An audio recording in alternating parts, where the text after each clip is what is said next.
Ikaw! Ikaw! Ikaw! Kayo! Bakit kayo sumasabay sa akin magtawa? Baliw ba kayo? Ha? Uy, wala.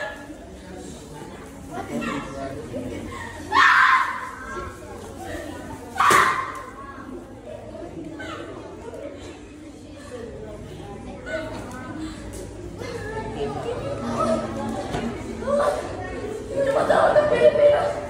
Ano? Iibig ko ako. Ako itong pagkakulitan. Lahat na ako. Pinupupupa ko at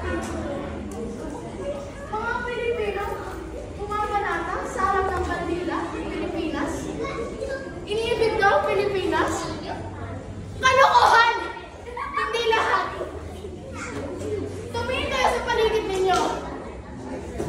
Unti-unti na nasisirang Pilipinas. Sino pa nga bang sisira dito? Ano nga naman mga taga-Afrika? Diba? Siyempre tayo mga Pilipino.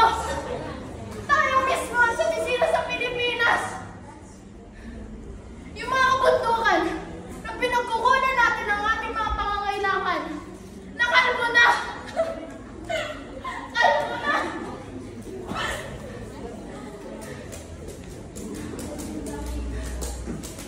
Hindi nyo ba napansin? Dahil sa mga mali nating ginagawa, ay tayo mismong sumisira sa Pilipinas. Tulong! Tulong! Tulong! Sinubukan ko humingi ng tulong, pero pinaniwala lang ako! Sumin ako! Namatay! Dahil sa mga panuktatin ng pamamahala! Hindi ko ng awa! Ang aking ina! Maging malakas, masipag at malaman. Dahil mahal ko ang Pilipinas, dinigin ko ang pan ng aking mga magulang. Susundin ko ang tuntunin ng paaralan. Tutuparin ko ang tungkulin ng isang mamamayang makabayan. Mga kabataan, nakalimutan niyo na ba ang pagsunod at paggalang sa mga magulang? Oo, alam natin lahat na iba noon at ngayon.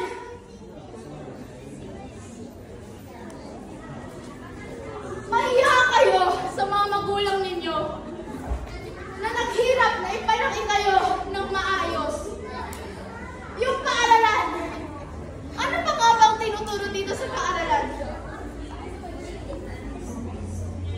Diba ang pagrespeto at pagsunod sa mga magulang? Diba? Diba?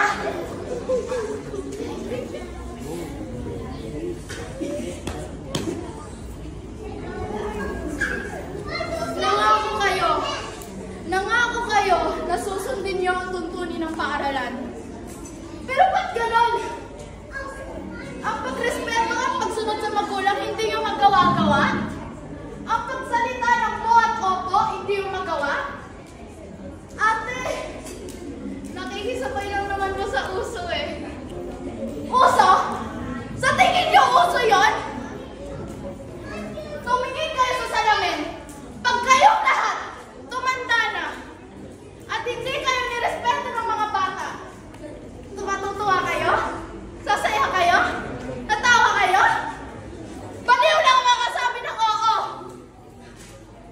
Naglilingkod, nag-aaral, at nagdarasal ng buong katatagan. Iaalay ko ang aking buhay, pangarap at pagsisikap sa bansang Pilipinas. Naglilingkod kayo? Naglilingkod kayo? Kayo? Naglilingkod?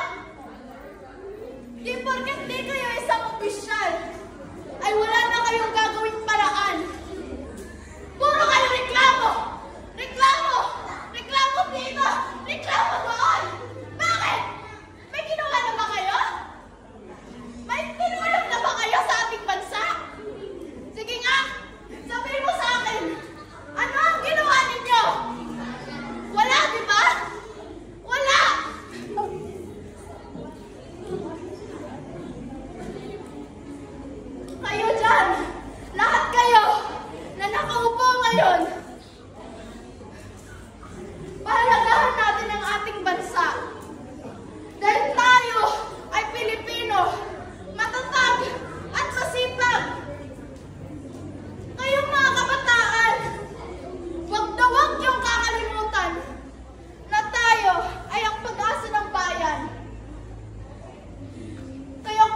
ninyo